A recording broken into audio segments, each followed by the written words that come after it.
Amém. Vamos ao Senhor em oração. Bondoso Deus, entregamos, Senhor, esses momentos que estamos em adoração a Ti, Senhor, agradecendo por essa semana, agradecendo pelas bênçãos que o Senhor derramou, mas principalmente, Senhor, pedindo para que essa semana que passaremos, Senhor, conforme a Tua graça, conforme a Tua vontade, Senhor, possa ser uma semana abençoada, uma semana cheia do Teu Espírito Santo, Senhor, cheia do Teu amor, cheia do Teu perdão, Senhor. Pai, nós Te pedimos almas voltadas a Ti, Senhor. Nós Te pedimos o crescimento da Tua igreja, Senhor, o crescimento da Tua santa igreja, do Teu povo, Deus. E hoje nós comemoramos, Senhor, um dia importante para a nação. Nós Te pedimos pelos rumos desse país, Senhor, que é um país conturbado, que é um país muito complicado, Senhor, tem suas questões, mas com certeza são pessoas que o Senhor separou, são pessoas escolhidas, Senhor, para um propósito, e que o Senhor revele no coração de cada um que o que eles mais precisam, Senhor, o que o Brasil mais precisa é olhar para cima e procurar a Deus, buscar aquele que é o único digno de receber toda a honra e toda a glória, Senhor. Não louvor a homens, não louvor a ideias, a ideologias, Senhor, mas louvor e honra do Teu santo nome, Pai. Crendo, sabendo, conhecendo o Senhor intimamente, Pai. É isso que o Brasil precisa, Pai. De um avivamento, Pai, para que esse povo possa ressuscitar espiritualmente, Senhor, e ser uma nação cujo Deus é o Senhor. Em nome de Jesus que eu oro, Senhor. Amém.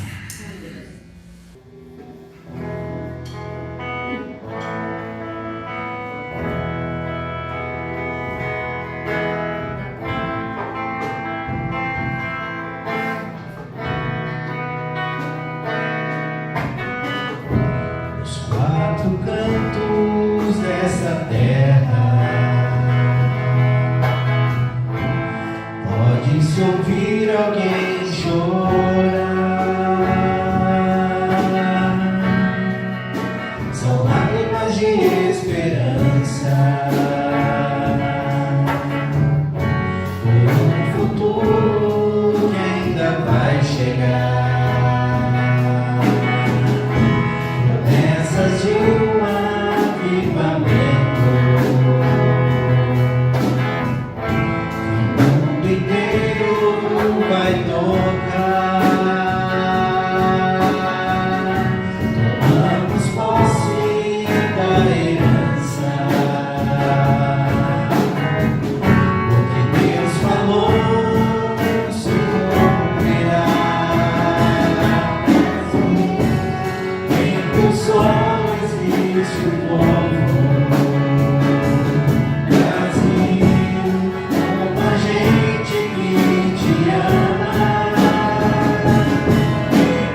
será o futuro do nosso país? Surge a pergunta no olhar e na alma do povo. Cada vez mais cresce a fome nas ruas dos morros.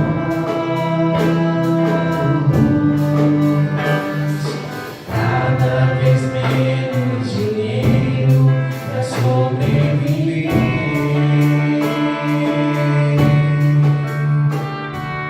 Onde andará a justiça, outrora perdida?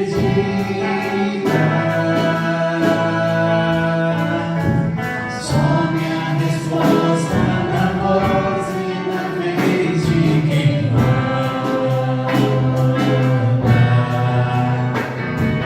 Homens com tanto poder e nenhum coração.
Uma das disciplinas, né, pode-se chamar assim, disciplinas espirituais que nós podemos ter e que é uma das mais negligenciadas pela igreja, é a oração. Ter momentos de comunhão com o Pai, ter horas, ter dias, ter vários momentos de oração com o Senhor. Agora no seminário estamos estudando sobre monasticismo, pessoas fiéis que se retiravam para passar mais tempo com o Senhor, para orar. E grandes homens de fé se privavam de certas coisas, se submetiam a algumas situações em que eles se punham como um exemplo de fé e de oração. Mas é claro que isso se tornou com o tempo, com os maus mestres, isso acabou se tornando mais uma exterioridade, sem valor, sem preço, uma retirada, a fim de que fossem vistos pela sociedade. Esse daqui é um grande homem de Deus porque ele está em oração. Este daqui é um grande homem de Deus porque ele está em cima de um pilar lá preso para não cair, está se privando de alimento, se privando de água, se privando de higiene. Certamente, boa parte desses homens eram fiéis a Deus e buscavam a Deus de fato. Outros que se aproveitaram dessa estética, os estilitas, os anacoretas, e tem vários outros monges, né? Se aproveitaram de estéticas para promover a si próprio, para viver uma vida de fingimento. Mas não acho que isso é muito diferente dos dias de hoje. O Brasil já trouxe esse dado aqui, 70% do Brasil, mais de 70% do Brasil se considera cristão, e não há avivamento, e não há mudança, e não há conversão, não há mudança de ritmo, de vida, não há mudança de rotina, não há mudança.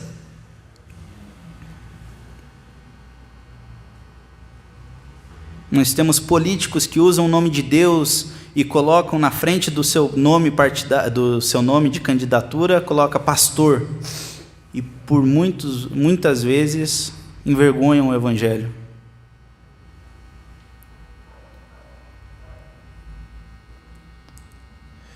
Mas nós precisamos, como corpo de Cristo, como igreja, nós precisamos ter cada vez mais uma rotina espiritual, que é a rotina da oração. Não para ser visto por homens, não para ser apreciado no seu modo de vida, não por qualquer motivo que seja, além de ter relacionamento com Deus. Não é pelo muito repetir que sereis ouvidos, mas é com o coração quebrantado e em espírito e em verdade que nós nos conectamos com Deus, que nós falamos e descobrimos um pouquinho mais do alimento espiritual, da nutrição espiritual que precisamos para a nossa vida. Tá esse hino.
atendendo a oração que aceitar.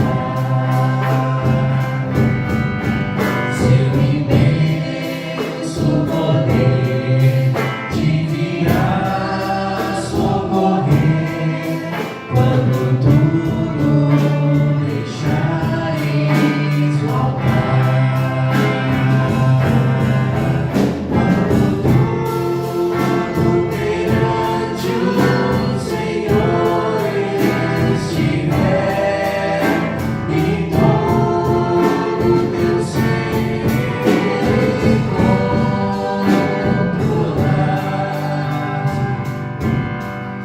só então has de ver que o Senhor tem poder quando tudo deixares faltar. Se orares, porém, sem que o teu coração goze a paz que o Senhor pode dar. Foi que Deus não sentiu e tua alma se abriu, tudo deixando faltar. Quando tudo perante o Senhor estiver e todo teu ser controlar,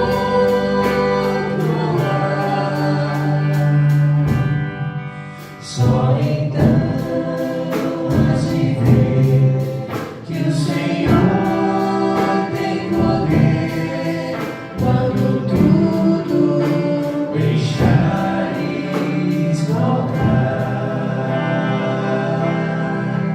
Quando tudo deixares faltar.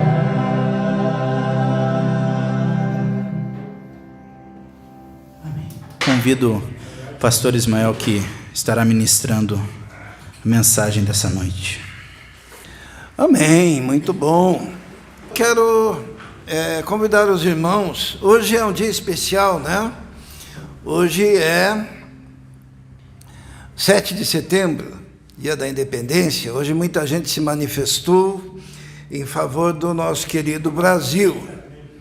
E o nosso tema, então, hoje vai ser sobre essa questão, sobre a questão da pátria, né? Isso é muito importante nós entendermos, porque muitas vezes notamos que mesmo nós, os evangélicos, não conseguimos compreender a dimensão do que significa ou significam as nações aos olhos do Senhor, o nosso Deus.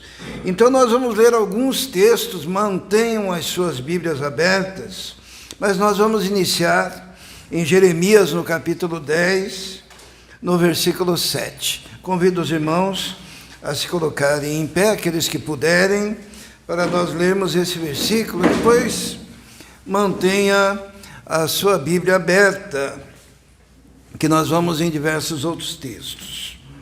Amém? Jeremias 10, versículo 7. Jeremias 10, 7.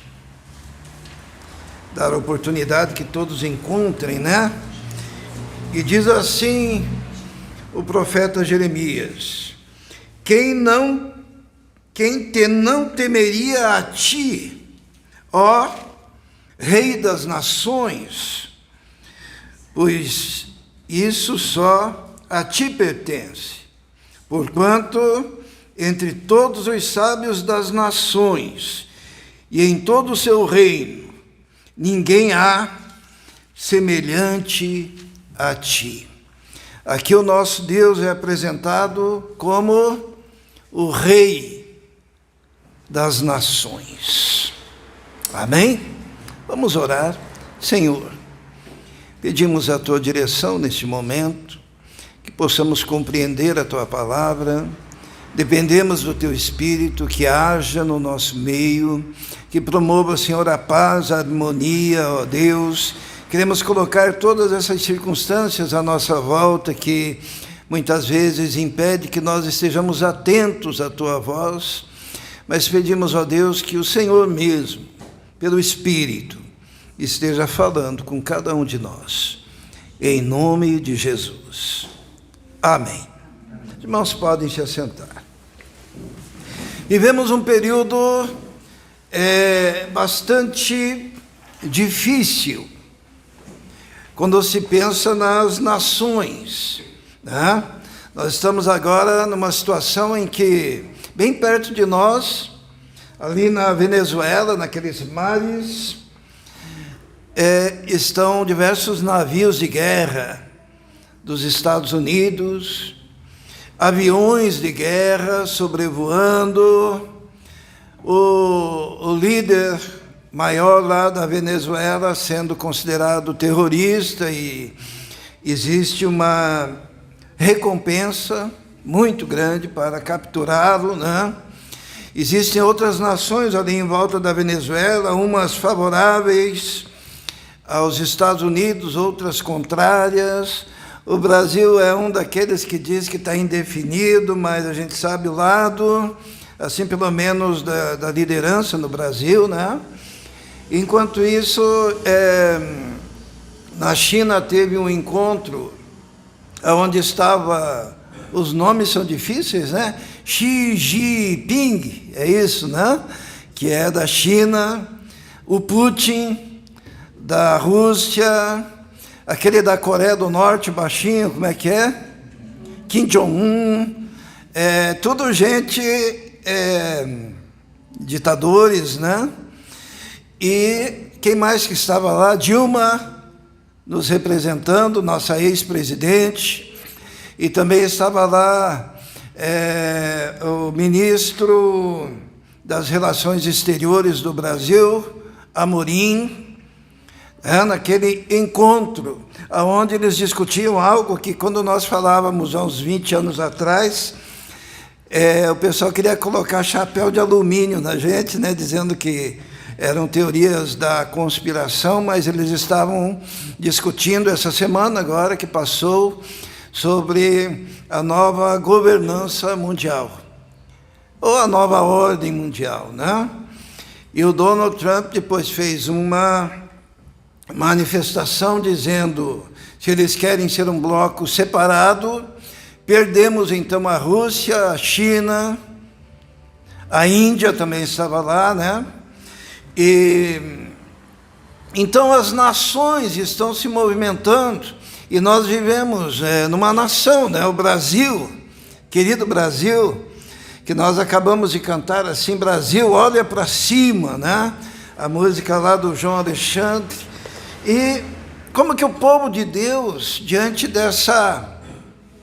desse emaranhado de nações e essas questões políticas que hoje em dia fazem parte da pauta do dia, como que nós podemos nos relacionar com isso? Qual a nossa atitude como igreja, como povo de Deus, em relação a tudo isso que está acontecendo no mundo, né? A primeira coisa que é necessário nós entendermos é o que nós acabamos de ler, que Deus é o Rei das Nações. Vamos falar tudo junto? Deus é Rei das Nações. O que significa?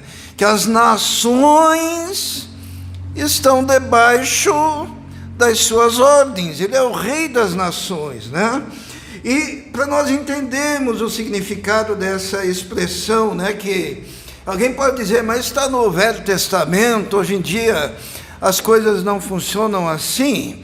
Vamos abrir lá em Apocalipse, no capítulo 15, uma declaração linda que temos lá e que também coloca o nosso Deus como Rei, como soberano sobre todas as nações, no capítulo 15, versículo 3, que diz assim: e cantavam o hino de Moisés, servo de Deus, e o cântico do Cordeiro, dizendo: grandes e maravilhosas são as suas obras, Senhor, Deus Todo-Poderoso.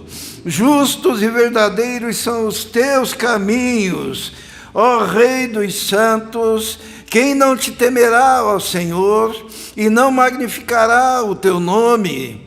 Porque só tu és santo.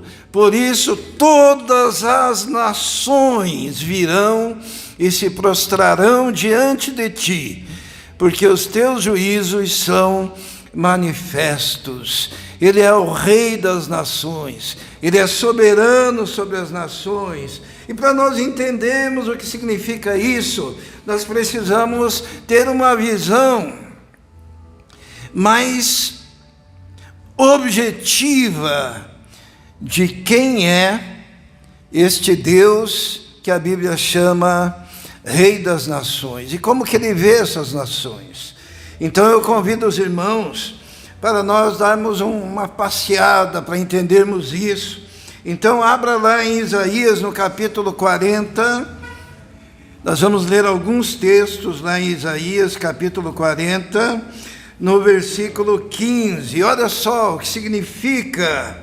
Significa que as nações do mundo são insignificantes perto da grandeza do nosso Deus. Olha o que diz o versículo 15, vamos ler, do capítulo 40 de Isaías, diz assim: eis que as nações são consideradas por Ele como a gota de um balde, e como o pó miúdo das balanças.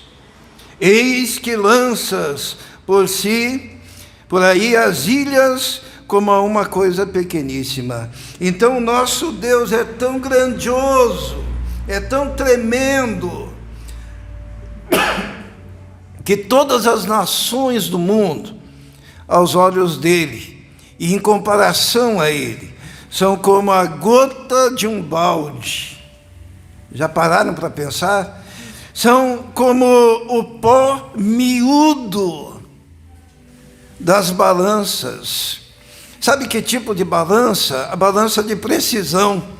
Aquela balança que pesa coisas muito pequenas, e daí sobra um pozinho ainda ali.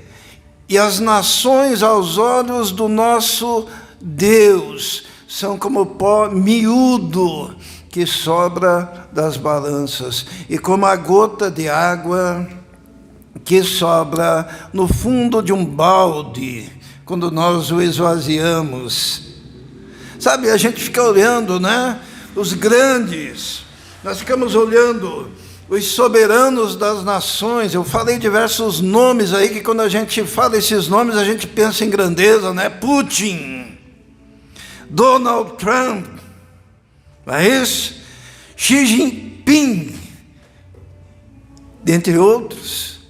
E a gente pensa, esses homens comandam a política mundial. E Deus olha para essas nações e diz: olha, é a gota que sobra de um balde, é o pó que sobrou numa balança de precisão. Basta um sopro e tudo se esvai.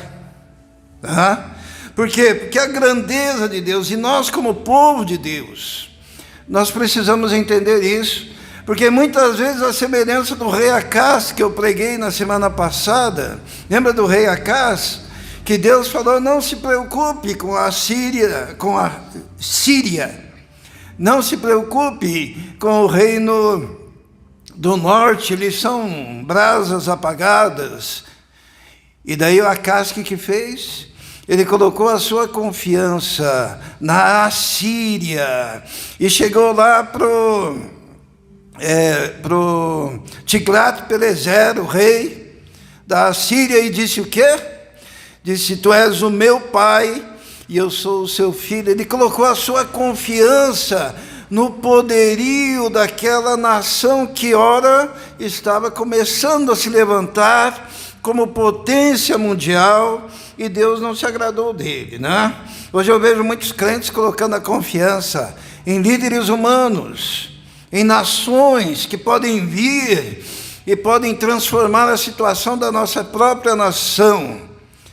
Mas todas essas nações são insignificantes perto da grandiosidade daquele a quem nós devemos clamar, daquele a quem nós devemos nos submeter, porque Ele é o Rei das nações.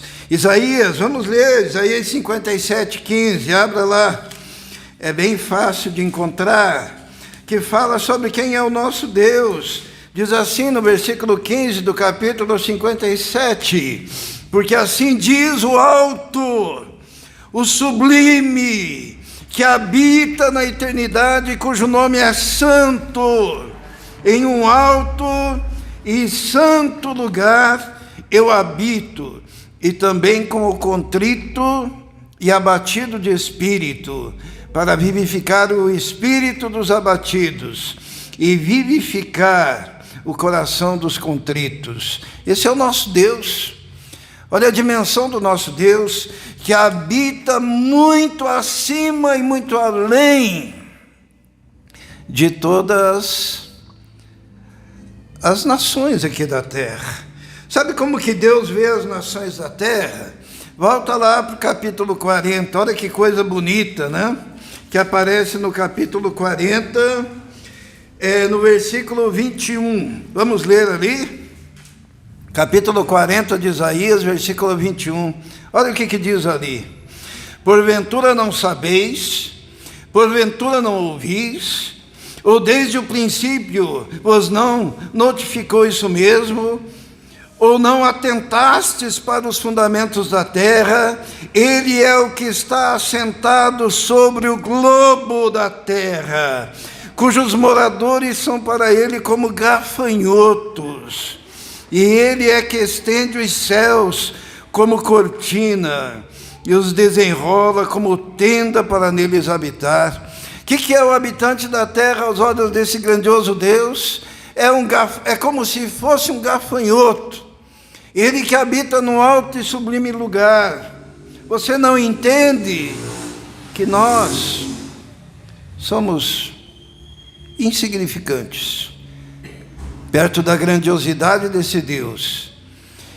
E ele, habitando num alto e sublime lugar, ele também resolveu habitar no coração daquele que é quebrantado, que é contrito e que o busca em espírito e em verdade. Mas as nações estão, sabe aonde? Vamos ler no capítulo 66 de Isaías. Capítulo 66, versículo 1. Olha o que diz. Assim diz o Senhor: os céus, o céu é o meu trono, e a terra é o escabelo dos meus pés. Que casa edificaríeis vós? E que lugar seria do meu descanso? Isto é, o Senhor é aquele que tem os céus como trono, e a terra onde estão as nações é o lugar onde ele descansa os seus pés. Tanto que a pergunta é: vocês querem construir um templo para mim? Para que eu descanse? A terra é o escabelo dos meus pés. Então a primeira coisa que nós precisamos entender diante dessa geopolítica, diante dessas notícias que vemos a todo momento na televisão, no YouTube, e ficamos lá vibrando com certos movimentos na terra, é que para Deus as nações, perto da sua grandeza, são insignificantes, como pó, como gota. Segunda coisa que eu gostaria de colocar para os irmãos, para nós entendermos o que é o nosso Deus ser o Rei das nações, é que as nações nada mais são do que instrumentos nas mãos de Deus. Os irmãos se lembram quando Acaz foi pedir socorro para a Síria? Lembram? Vamos abrir lá em Isaías, no capítulo 10. Nós falamos sobre isso a semana passada.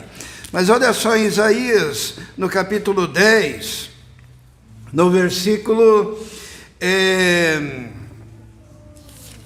vamos ver o versículo, Isaías 10, 15. Vamos ver.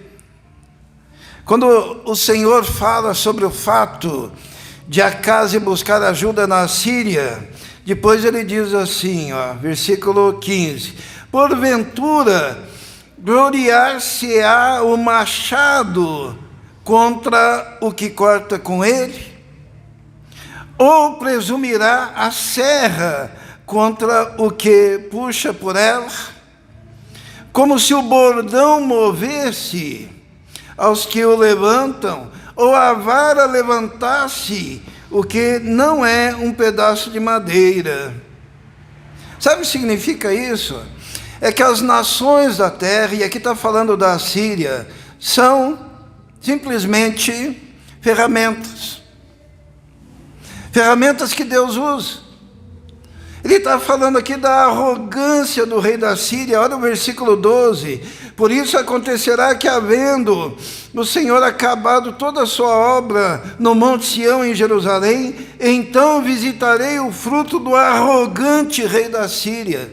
Isto é, Deus ia fazer uma obra de juízo, de justiça sobre o seu próprio povo. Daí ele pensa, eu preciso de uma ferramenta. Assim como o homem que vai martelar um prego precisa de um martelo, assim como o homem que vai serrar uma madeira, ele precisa de uma serra. A serra, o martelo, são os instrumentos, mas é quem segura esses instrumentos que tem o poder. E o Senhor está falando que a Assíria era tão somente uma ferramenta nas suas mãos, assim como são todas as nações da terra. Olha o que diz ali no versículo 24 do capítulo 10, diz assim: pelo que assim diz o Senhor Jeová dos exércitos, não temas, povo meu, que habitas em Sião, a Síria. Ou melhor, vamos voltar aqui então para o capítulo 7, no versículo 20, leiam lá, diz assim: naquele dia refará o Senhor com uma navalha alugada, que está além do rio, isto é, com o rei da Assíria, a cabeça e os cabelos dos pés e até a barba totalmente se tirará. O que era a Síria para Deus? Uma navalha alugada. Sabe quando você vai no barbeiro? Naquela época, né? Passa navalha. Então, essa grande e poderosa nação nas mãos daquele que habita num alto e sublime lugar é uma navalha alugada. Eu vou fazer cabelo, barba, bigode e até os cabelos do pé. E depois guardarei no seu devido lugar. A gente precisa entender que quando se levantam, aqui na Bíblia aparece, né? Deus usando a Síria, lembram? Deus usou o que mais? Os caldeus. Deus usou a Babilônia, né? Não é isso? Deus usou o Egito, usou os persas. Eram as nações bambambam daquela época. Se nós fôssemos transportar para os nossos dias, quem que Deus estaria usando? Podem me ajudar? A potência mundial na época aqui do livro do profeta Isaías, quem que era? Era a Síria. E hoje em dia? Estados Unidos, né? A Síria tinha inimigos. Quem que era inimigo da Síria? O Egito. Não é isso?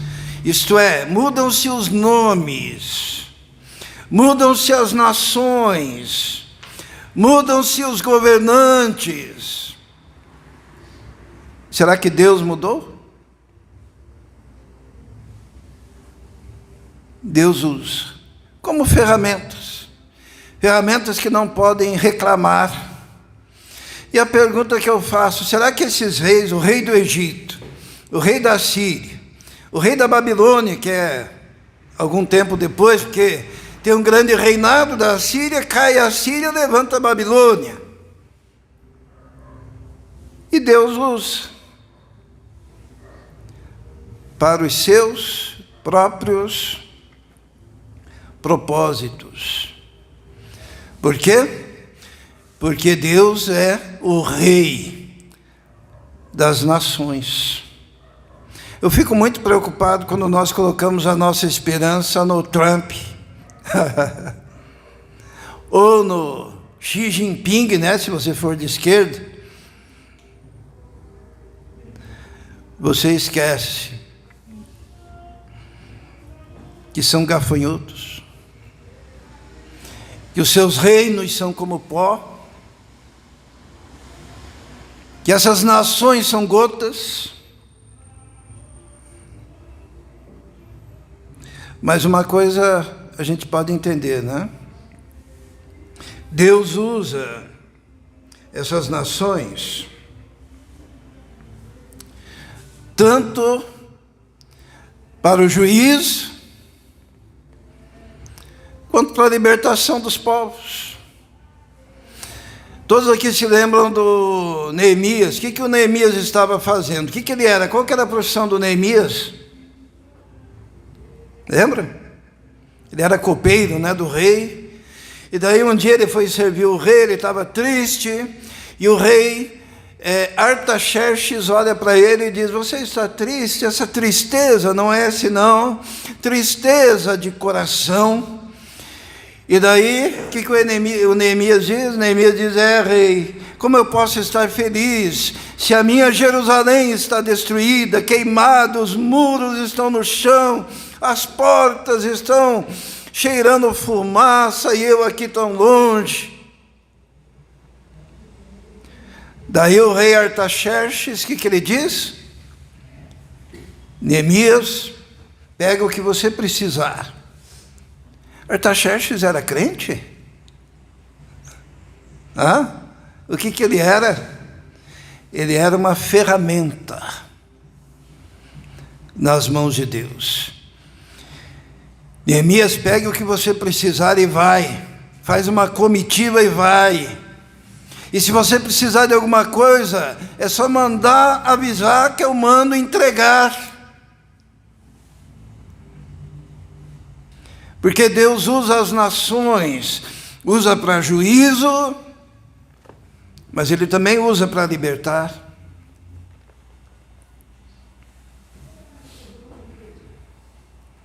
Lembram lá daquela rainha, Esther?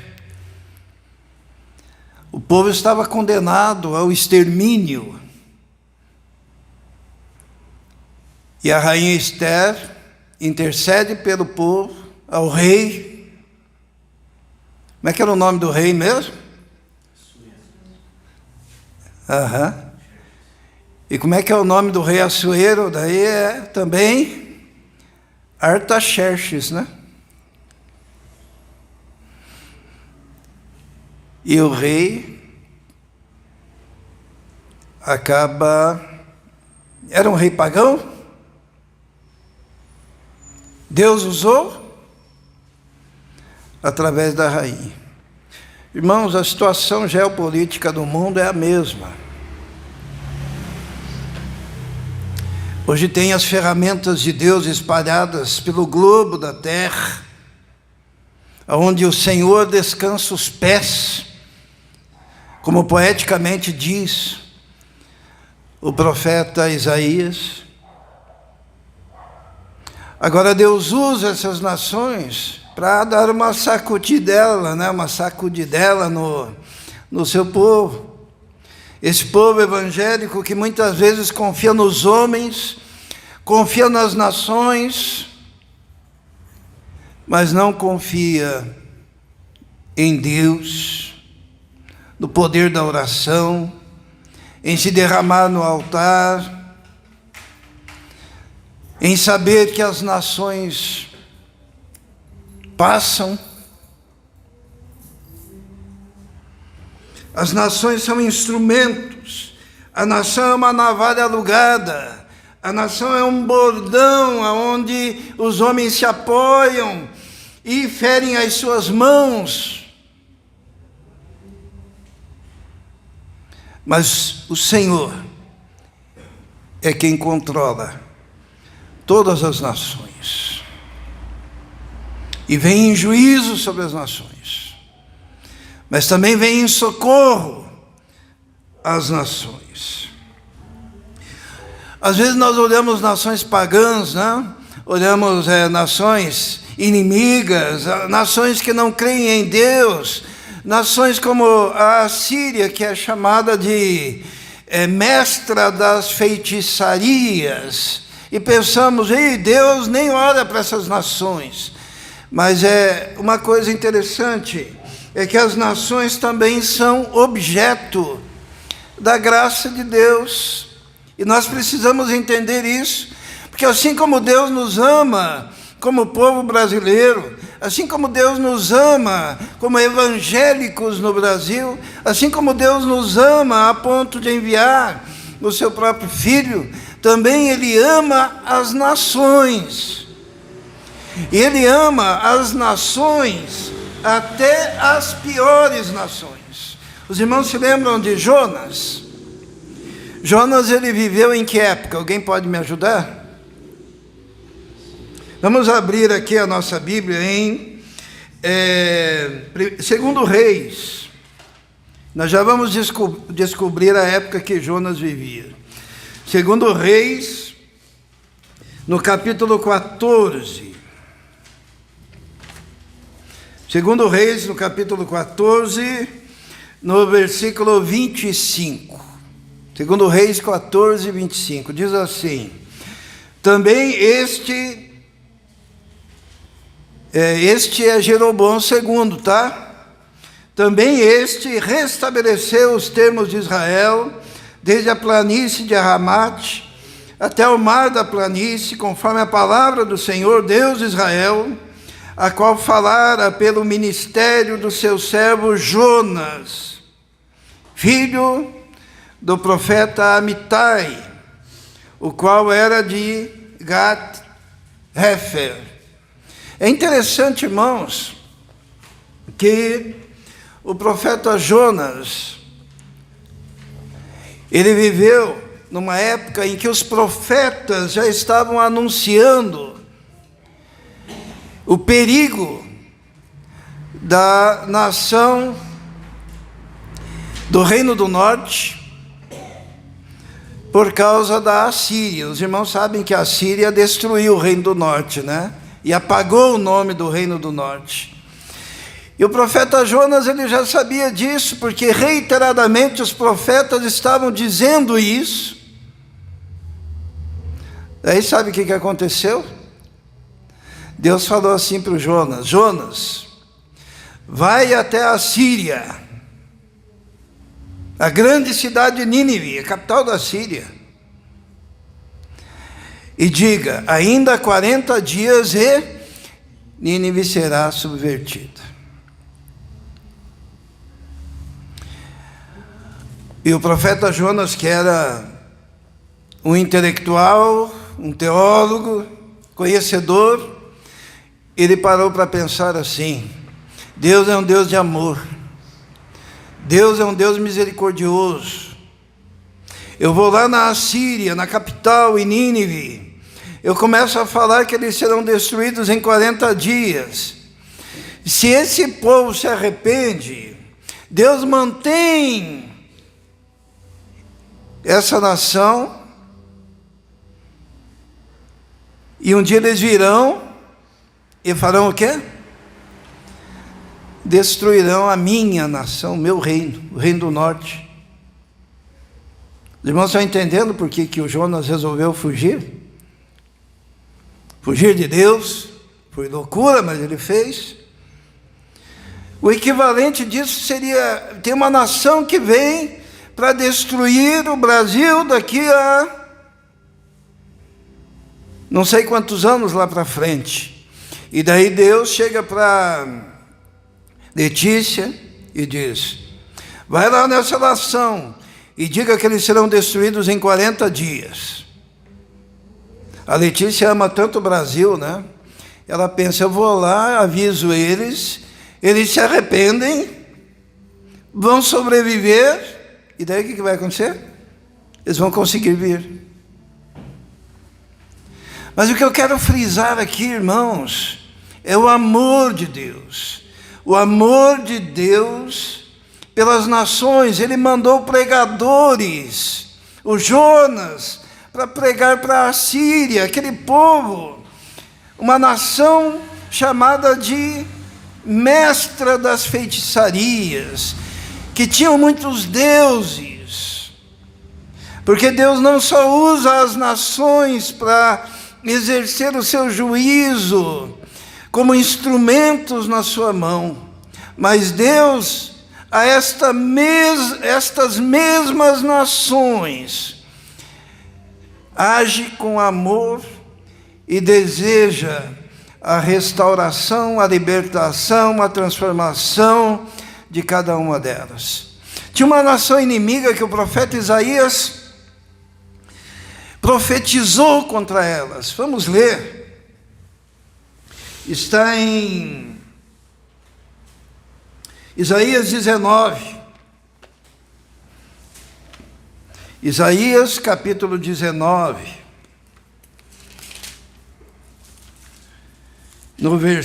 Profecia contra o Egito. Mas vamos ver o final, o que diz. No versículo 19 diz o quê?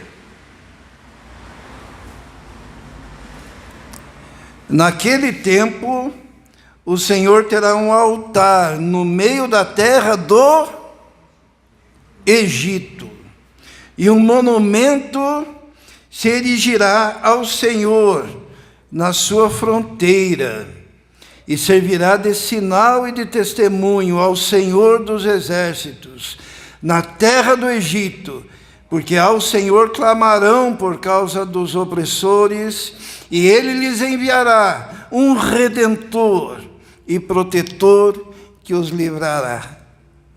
Então o mesmo Deus que usa as nações ímpias, pagãs, para juízo, é o Deus que ama as nações pagãs e envia pregadores, profetas, missionários para a transformação do coração daquelas nações, para que elas se voltem a Deus, se arrependam. E Deus promete para os egípcios a conversão. Olha o que diz o versículo 22. E ferirá o Senhor aos egípcios, e os curará, e converter-se-ão ao Senhor, e Ele mover-se-á as suas orações, e os curará. Eu quero que os irmãos entendam que Deus é o Rei das nações, que o Senhor é o Rei das nações, que o Senhor ama as nações, que o Senhor usa as nações como instrumentos, tanto para a sua justiça, quanto para a redenção dos povos. E Ele tem um tabuleiro cheio de nações que Ele utiliza de conformidade com a sua sabedoria. Porque, no final de tudo, Ele quer que o conhecimento do Senhor encha a terra, como as águas. Ninguém vai continuar? Como as águas cobrem o mar. É isso que o Senhor quer. Sabe, a gente está olhando agora, né? Estados Unidos com navios enormes de guerra, a China ameaçando, a Rússia ameaçando, nova ordem querendo se estabelecer, uma luta contra a democracia, a ideia de uma governança mundial. E nós aqui, o povo de Deus na terra, o contrito e o quebrantado, Deus olha as nações e diz: olha, eu habito com este povo aqui, ó. E muitas vezes, todos esses moveres em torno do mundo, só tem uma intenção: fazer com que os nossos joelhos se dobrem diante do Senhor. Porque não vai ser um homem que vai destruir esse planeta. Por quê? Como é que eu tenho tanta certeza? Porque Deus é o Rei das nações.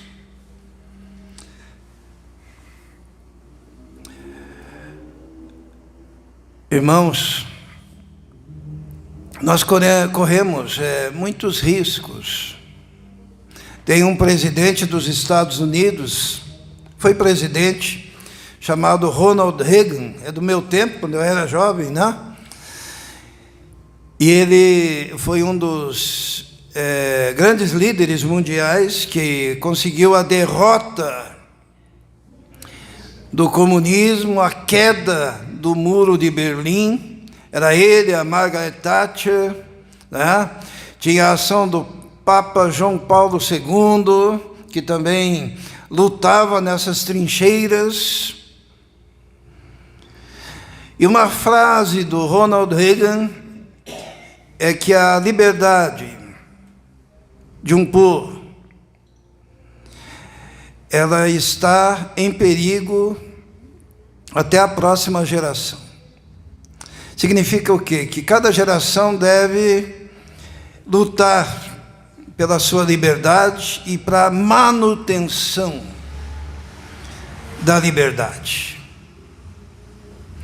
Um dia, Jonas, o profeta, nós vimos ali, né, no texto de 2 Reis, ele foi enviado para Nínive. Nínive era uma potência, era uma cidade onde o rei Senaqueribe, quando teve que se mandar de volta para casa por causa das orações de Ezequias, ele foi lá para Nínive. Diz a palavra de Deus no versículo 37 do capítulo 37 de Isaías, diz assim: e assim Senaqueribe, rei da Síria, se retirou e foi e voltou e ficou em Nínive. E sucedeu que, estando ele prostrado na casa de Nisroque, seu Deus, seus filhos o mataram, né? Então Nínive era um lugar de refúgio. Nínive tinha torres de 30 metros de altura. Os seus muros eram mais ou menos também dessa altura. Era uma cidade intransponível, segurança absoluta para aquele povo. E Jonas, ele foi até lá, lembram? Pregar. Ainda 40 dias e Nínive será subvertida. E o que aconteceu? O povo se arrependeu, o povo se humilhou, foi colocado panos velhos, sacos, cinza sobre a cabeça em sinal de arrependimento, e Deus mudou o seu decreto em relação àquela destruição, porque o povo se converteu, e Nínive não foi destruída. Ou será que Nínive foi destruída? Nínive foi destruída na próxima geração. Aquele povo, tudo bem. Por que Nínive foi destruída na próxima geração, 100 anos depois? Os irmãos sabem? que faltou?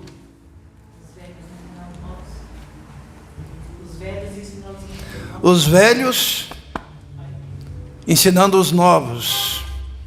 Os pais. Vamos abrir lá em Naum, é a destruição de Nínive. 100 anos depois, Deus pega e diz para o profeta Naum, versículo 1, peso de Nínive, livro da visão de Naum, o Eucosita. Vamos ler o versículo 3. O Senhor é tardio em irar-se, mas grande em força, e ao culpado não tem por inocente. Esse texto é repetido no Novo Testamento. Ao culpado não tem por inocente. Olha o que diz o versículo 4. Ele repreende o mar e faz secar, e esgota todos os rios. E ele começa a falar com aquele povo, até que num dado momento, ele diz como que aquele povo seria destruído. Porque voltaram aos seus pecados. No versículo 8, olha o que diz.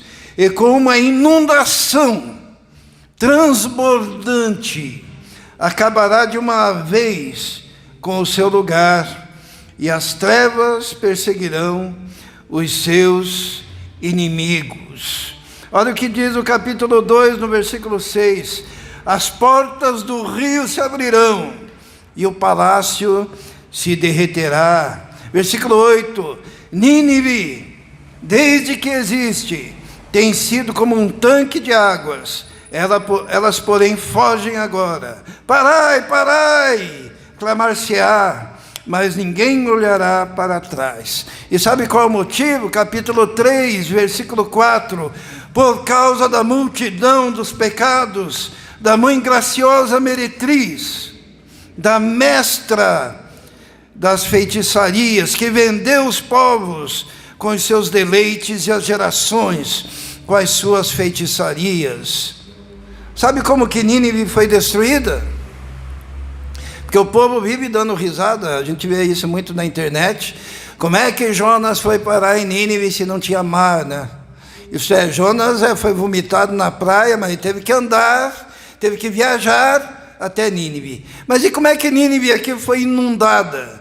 Porque ao lado de Nínive passava um rio. Como que é o nome do rio? Rio Tigre.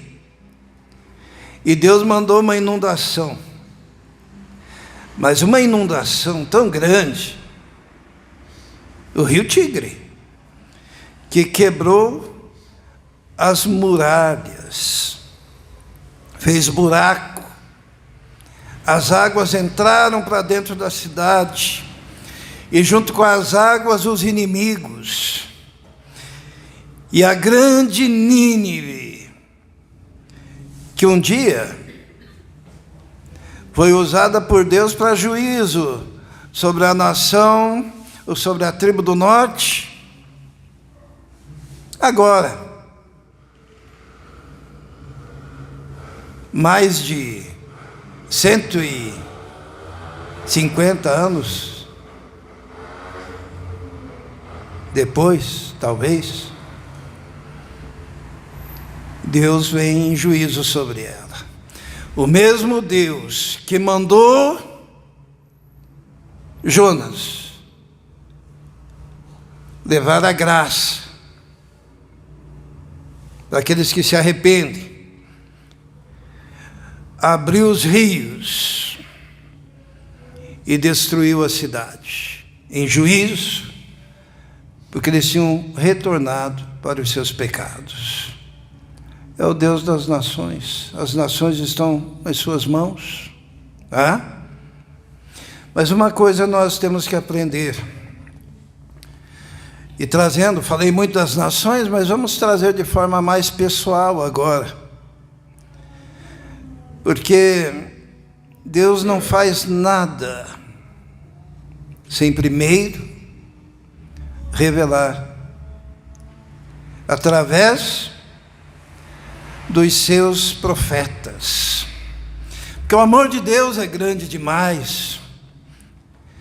Vamos ler um texto bíblico lá em Isaías, no capítulo 9, É um texto que se repete, e ele não se repete sem motivo, ele se repete para que a gente possa gravar. Porque em Isaías, no capítulo 9, no versículo 12, no final do versículo 12, olha o que diz: com tudo isso, se apartou a sua ira, mas ainda está estendida a sua mão. Vamos ler o final do versículo 17. Com tudo isso, não se apartou a sua ira, mas ainda está estendida a sua mão. Vamos ler o versículo 21 no final.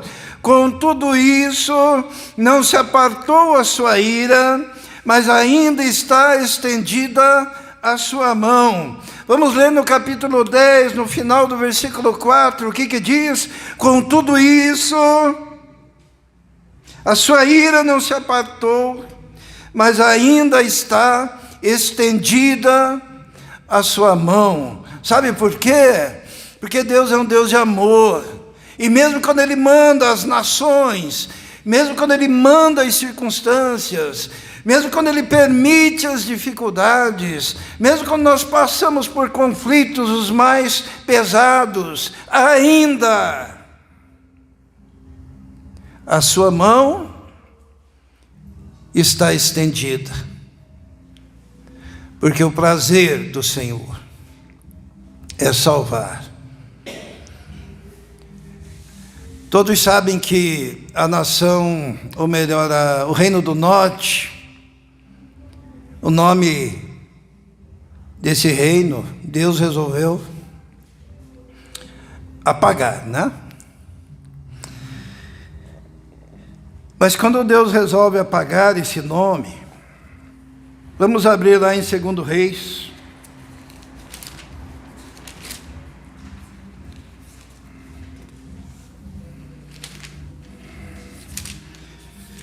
Segundo Reis, capítulo 17.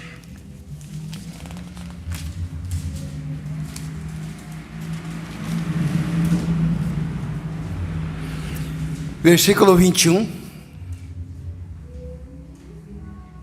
Deus, num dado momento, disse: chega. E o Reino do Norte, simplesmente, seu nome foi apagado. Só sobrou lá uns remanescentes, um renovo, que juntou-se, então, ao Reino do Sul. Mas olha o que diz ali no versículo 21. Porque depois que o Senhor rasgou a Israel da casa de Davi, e eles fizeram rei Jeroboão, filho de Nebate, Jeroboão apartou Israel de seguir ao Senhor, e os fez pecar com grande pecado. Assim andaram os filhos de Israel em todos os pecados que Jeroboão tinha feito. Nunca se apartaram deles, até que o Senhor tirou a Israel de diante da sua presença, como falara pelo ministério de todos os seus servos, os profetas. Assim foi Israel transportado da terra da sua terra à Síria, onde permanece até os dias de hoje. O que eu queria frisar aqui está no meio do versículo 23. Como falara pelo ministério de todos os seus servos, os profetas. Isto é, Deus avisou. Deus vai avisando. Manda um profeta, um Jonas, manda um profeta, Isaías, enquanto um está pregando de um lado, outro está pregando do outro, né? Lembram lá do exílio babilônico? Tinha o profeta que estava lá entre os cativos, quem que era? Ezequiel, né? Tinha o profeta que estava no palácio, quem que era? Daniel. Tinha o profeta que tinha ficado lá junto com aqueles que sobraram em Jerusalém, quem que era? Jeremias. Deus manda. O problema é ouvir a palavra dos profetas. Deus colocou uma igreja que profetiza aqui, na Vila Iná. Deus coloca profetas lá no Beraba. Deus coloca profetas ali no Dona Rosa. E o papel do profeta é falar.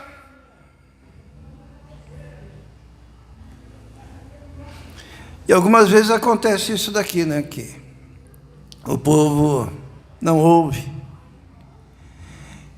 E o Reino do Norte vai embora e nunca volta. Mas muitas vezes ouve, como aconteceu com o Reino do Sul. E o remanescente retornou à sua terra. É ouvir ou não ouvir. É mudar ou não mudar. E acima de tudo isso tem um Deus que opera as nações, que opera as cidades, que opera os bairros, que opera nas igrejas e que continuamente fala através do seu Espírito, para que você possa ter a oportunidade de ouvir e mudar. Feche seus olhos. Sabe, hoje, mais do que nos tempos passados, nós não temos desculpa alguma, porque temos diversas versões da Bíblia, até dentro do celular e nas nossas casas, e é Deus falando. Temos igrejas que pregam a palavra. E Deus fala conosco. E só o que Ele diz é que Ele habita com o quebrantado e contrito. Que se você abandonar os seus pecados e o seu orgulho, eu abandonar os meus pecados, o meu orgulho, todos nós, e nos prostrarmos, Ele nos acolhe e nos transforma e nos restaura. Se quisermos e ouvirmos e andarmos na sua luz. Vamos orar. Senhor nosso Deus, te louvamos porque podemos olhar o Senhor como o Rei das nações. Nós não precisamos temer as nações, nós não precisamos temer os reis da terra, porque os reis da terra se prostrarão ante a Ti, Senhor. Nós não precisamos temer as circunstâncias. Por isso glorificamos o Teu nome, Te exaltamos. E pedimos, ó Deus, que como igreja do Senhor, e como também ferramentas úteis nas Tuas mãos, possamos andar e agir para o Teu louvor. Em nome de Jesus. Amém. Convido o grupo de louvor, vamos cantar Reina hoje. Os reis da terra se prostrarão ante a Ti, dando a oportunidade também para quem veio preparado para a entrega de dízimos e ofertas, poderá fazer no gasofilácio à direita dos irmãos.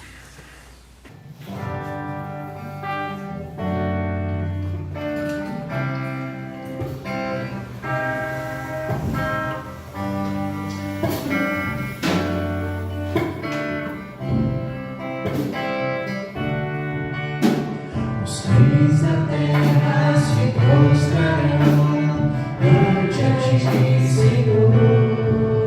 Sim, os poderosos virão a Ti e confessarão o Teu poder,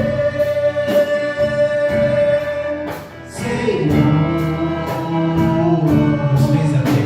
Os reis da terra se prostrarão ante a Ti, Senhor. Sim, os poderosos virão a Ti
atividades normais durante a semana, culto de oração quarta-feira, importância desse culto, né? Estarmos juntos. E domingo, culto em adoração ao nosso Deus, né? Às 18 horas. Amém? Vamos orar. Senhor, colocamos essa semana diante do Teu altar, diante do Teu trono de graça. Pedimos a Tua proteção e a direção do Senhor. Pedimos isso, pedimos que cada família, cada irmão da igreja, cada familiar, ó Deus, seja protegido por Ti, cuidado por Ti. E que também o Senhor nos dê a oportunidade de testemunharmos da Tua graça. Nós te pedimos isso. E que a graça do nosso Senhor e Salvador Jesus Cristo, o amor de Deus, o Pai, e a comunhão do Espírito Santo esteja com todos vós, agora e para todos sempre. Amém. Amém. Dê um abraço no seu irmão ao lado. Deus abençoe.